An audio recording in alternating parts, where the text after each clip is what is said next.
భారత రాష్ట్ర సమితి పేరును తిరిగి తెలంగాణ రాష్ట్ర సమితిగా మార్చాలని ప్రజల నుంచి, పార్టీ శ్రేణుల నుంచి పెద్ద ఎత్తున ఒత్తిడి వస్తోందని పార్టీ కార్యనిర్వాహక అధ్యక్షుడు కేటీఆర్ వెల్లడించారు. ఈ ప్రతిపాదనను బీఆర్ఎస్ అధినేత కేసీఆర్ దృష్టికి తీసుకెళ్తామని, పార్టీ పేరు మార్పుపైన ఆయన తీసుకునే నిర్ణయమే తుది నిర్ణయమని స్పష్టం చేశారు. పార్టీ మూలాలు దెబ్బతినకుండా ఉండాలని కార్యకర్తలు కోరుకుంటున్నారన్న క్రమంలో ఈ అంశంపైన త్వరలోనే స్పష్టత ఇచ్చే అవకాశం ఉందన్నారు. మంచిర్యాల పర్యటనలో భాగంగా మీడియా చిట్చాట్లో కేటీఆర్ చేసిన వ్యాఖ్యలు వైరల్ అవుతున్నాయి. చాలా రోజుల నుంచి దీనిపైన చర్చ జరుగుతోంది.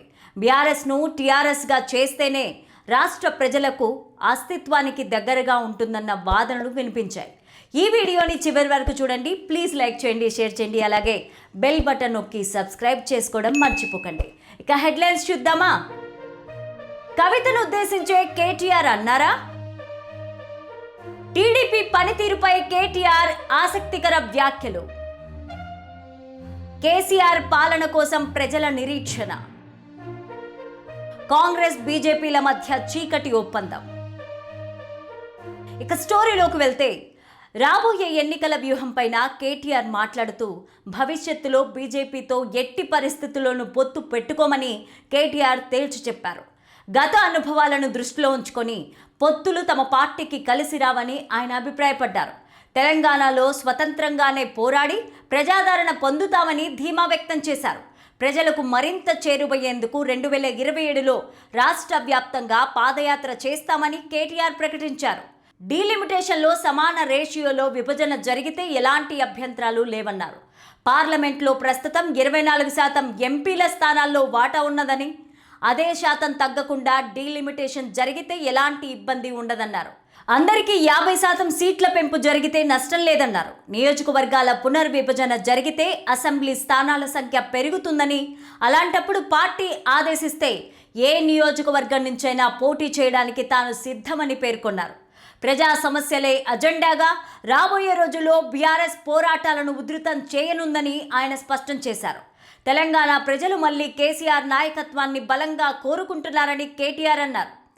గతంలో తాము చేసిన చిన్న పొరపాట్ల వల్ల ఓటమి ఎదురైందని, అయితే ప్రస్తుతం చంద్రుని పైన ఉన్న మబ్బులు తొలగి పార్టీ మళ్ళీ ప్రకాశించడం ఖాయమని ధీమా వ్యక్తం చేశారు.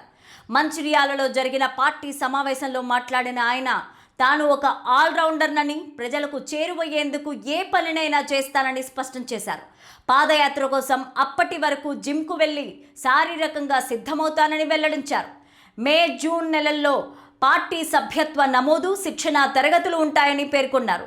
కేంద్రంలోని బీజేపీ, రాష్ట్రంలోని కాంగ్రెస్ ప్రభుత్వాల మధ్య చీకటి ఒప్పందం ఉందని కేటీఆర్ ఆరోపించారు. తెలంగాణ సీఎం రేవంత్ రెడ్డి బంధువులకు, నిబంధనలకు విరుద్ధంగా కాంట్రాక్టులు దక్కుతున్నా కేంద్రం మౌనంగా ఉండడమే దీనికి నిదర్శనమని విమర్శించారు. తెలంగాణను ఏటీఎంగా వాడుకుంటున్నారని ప్రధాని మోదీ, అమిత్ షా గతంలో విమర్శించినా ఇప్పుడు విచారణ ఎందుకు జరిపించడం లేదని ఆయన ప్రశ్నించారు. ఒకరి దోపిడీని మరొకరు కాపాడుకుంటూ ప్రజలను మోసం చేస్తున్నారని మండిపడ్డారు. తెలుగుదేశం పార్టీ పనితీరుపై కేటీఆర్ ఆసక్తికర వ్యాఖ్యలు చేశారు. ఆ పార్టీలో నాయకులు కార్యకర్తలతో నేరుగా మమేకమయ్యే విధానం చాలా బాగుంటుందని, అదొక మంచి లక్షణమని ప్రశంసించారు. తమ పార్టీలో అటువంటి క్షేత్రస్థాయి అనుసంధానం లోపించిందని, ఆ కారణం చేతనే గత ఎన్నికల్లో ఓటమిని ఎదుర్కోవాల్సి వచ్చిందని ఆయన నిజాయితీగా ఆత్మవిమర్శ చేసుకున్నారు. కొత్త పార్టీల రాకను స్వాగతిస్తూనే ప్రజలు వాటిని ఎంతవరకు ఆదరిస్తారనేది ఓట్ల ద్వారానే తేలుతుందని అభిప్రాయపడ్డారు. కుటుంబ విలువల గురించి ప్రస్తావిస్తూ కేటీఆర్ ఒక భావోద్వేగపూరితమైన సందేశాన్నిచ్చారు.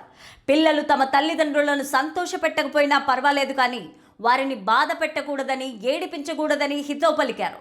రాజకీయ అంశాలతో పాటు వ్యక్తిగత బాధ్యతలపైన ఆయన చేసిన ఈ వ్యాఖ్యలు ఇప్పుడు సోషల్ మీడియాలో తెగ వైరల్ అవుతున్నాయి. బీఆర్ఎస్ పార్టీని బలోపేతం చేసే క్రమంలో తప్పులను సరిదిద్దుకుంటామని, ముందుకు సాగుతామని పేర్కొన్నారు. తెలంగాణ ధాన్యం ఉత్పత్తిలో పంజాబ్, హర్యానాల కంటే అగ్రస్థానంలో నిలబెట్టడానికి ప్రతిష్టాత్మక కాళేశ్వరం ప్రాజెక్టు కారణమని కేటీఆర్ గుర్తు చేశారు. రేవంత్ రెడ్డి ప్రభుత్వం మహిళలను కోటీశ్వర్లను చేస్తానని చెప్పి మాట తప్పుతోందని, ప్రశ్నిస్తే అసభ్య పదజాలంతో దూషిస్తున్నారని విమర్శించారు. సింగరేణిలో కేసీఆర్ హయాంలో జరిగిన కారుణ్య నియామకాలపైన విచారణ చేస్తామన్న ఉప ముఖ్యమంత్రి బట్టి విక్రమార్క వ్యాఖ్యలను ఆయన తప్పుపట్టారు. రాష్ట్రాన్ని సుభిక్షంగా ఉంచాలంటే మళ్లీ కేసీఆర్ పాలనే శ్రీరామరక్ష అని ప్రజలు కాంగ్రెస్ ఎమ్మెల్యేలను నిలదీయాలని పిలుపునిచ్చారు. సింగరేణి బొగ్గు గనుల ప్రాంతంలో కాంగ్రెస్ ప్రభుత్వ పనితీరుపైన బీఆర్ఎస్ వర్కింగ్ ప్రెసిడెంట్ కేటీఆర్ తీవ్రస్థాయిలో మండిపడ్డారు. మంచిర్యాల జిల్లాలోని బీఆర్ఎస్ భవనంలో నిర్వహించిన కార్యక్రమంలో ఆయన మాట్లాడుతూ సింగరేణిలో అగ్గి పుట్టిస్తామని హెచ్చరించారు. ఈ సందర్భంగా కాంగ్రెస్ ప్రభుత్వం పైన విమర్శలు గుప్పిస్తూ ప్రస్తుతం సింగరేణిలో అవినీతి రాజ్యమేలుతోందని ఆరోపించారు. గత బీఆర్ఎస్ ప్రభుత్వ హయాంలో 16,000 మందికి డిపెండెంట్ ఉద్యోగాలు ఇచ్చామని ఈ సందర్భంగా ఆయన గుర్తు చేశారు. అయితే ప్రస్తుత కాంగ్రెస్ ప్రభుత్వం మెడికల్ బోర్డును నిర్వహించకుండా కార్మికులను వారి కుటుంబాలను తీవ్ర ఇబ్బందులకు గురి చేస్తోందని కేటీఆర్ ఆగ్రహం వ్యక్తం చేశారు. సింగరేణిలో వెంటనే మెడికల్ బోర్డు నిర్వహించాలని, లేని పక్షంలో సింగరేణి ప్రధాన కార్యాలయాన్ని ముట్టడిస్తామని ఆయన హెచ్చరించారు. అవసరమైతే బొగ్గు గనుల్లో అగ్గి మండిస్తాం అని ప్రభుత్వానికి స్పష్టమైన సంకేతాలను పంపారు.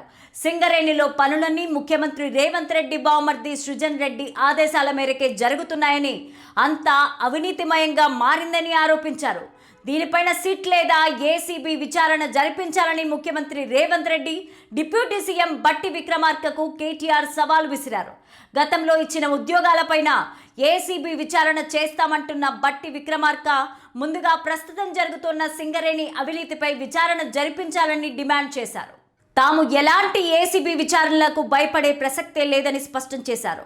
గాడిదలకు గడ్డేసి ఆవుకు పాలు పిండితే వస్తాయా అంటూ కేటీఆర్ వ్యంగ్యాస్త్రాలు సంధించారు. సింగరేణి ప్రాంతంలో కాంగ్రెస్ అభ్యర్థులను గెలిపించి ఇప్పుడు సమస్యలు పరిష్కారం కోసం తమను అడగడంతో అర్థం లేదని వ్యాఖ్యానించారు. ఇప్పటికైనా కార్మికులు, ప్రజలు తమ సమస్యల పరిష్కారం కోసం స్థానిక కాంగ్రెస్ ఎమ్మెల్యేలు, మంత్రులు గల్లా పట్టుకొని నిలదీయాలని పిలుపునిచ్చారు. ఈ పోరాటంలో బీఆర్ఎస్ పార్టీ ఎప్పుడూ అండగా ఉంటుందని హామీ ఇచ్చారు. ఈ కార్యక్రమంలో బీఆర్ఎస్ జిల్లా అధ్యక్షుడు బాల్కా సుమన్, ఎమ్మెల్యేలు కోవ లక్ష్మి, అనిల్ జాదవ్, మాజీ ఎమ్మెల్యే నడిపెల్లి దివాకర్ రావు, ఇతర రాష్ట్ర నాయకులు పాల్గొన్నారు.